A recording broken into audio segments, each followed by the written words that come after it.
এই ঢাকা শহরে নাকি খালি মেট্রো রেল, অথচ এই মেট্রো রেল এখন একটি মৃত্যু ফাঁদে পরিণত হয়েছে। আজকের এই মানববন্ধনটি আমরা মেট্রো স্টেশনের নিচে দিয়ে আরেকবার সবাইকে স্মরণ করিয়ে দিতে চাই, এই মেট্রো রেল এবং পদ্মা সেতু সহ যত ফ্লাইওভার এবং উন্নয়নের গল্প আমরা শুনেছি সেগুলো স্রেফ দুর্নীতির কারখানা ছিল। দুর্নীতি করার জন্য এই ধরনের প্রজেক্টগুলোকে তৈরি করা হয়েছে এবং কোন ধরনের ন্যূনতম মান নিশ্চিত না করেই এগুলোকে তড়িঘড়ি করে নির্বাচনের গিমিক হিসেবে ব্যবহারের জন্য উদ্বোধন করা হয়েছে। এবং এই শহরে প্রাণ দিয়ে প্রমাণ করতে হয় যে এই মেট্রো রেল ত্রুটিপূর্ণ। এর আগেও মেট্রো রেলে আমরা দেখেছি ত্রুটি ধরা পড়ার পরেও মেট্রো রেল কর্তৃপক্ষ কোনো সুষ্ঠু ব্যবস্থা নেয় নাই।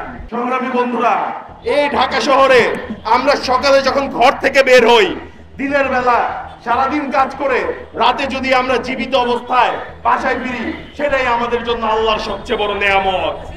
অথচ এই শহরটা এরকম হওয়ার কথা ছিল না। এই শহরে তো এতগুলো মৃত্যুঘাত থাকার কথা ছিল না। মেট্রো রেল কর্তৃপক্ষকে বলে দিতে চাই, আপনারা দ্রুত এই মেট্রো রেলের ইন্সপেকশন অডিট করুন এবং করে মেট্রো রেলের নিরাপত্তা নিশ্চিত করুন। যদি পরিপূর্ণ নিরাপত্তা দিয়ে মেট্রো চালাতে না পারেন, তাহলে সংস্কার কাজ ব্যতীত আপনারা এই মেট্রো চালায়েন না, নতুন করে আর কোনো মায়ের বুক আর কোনো বোনকে বিধবা বানায়েন না।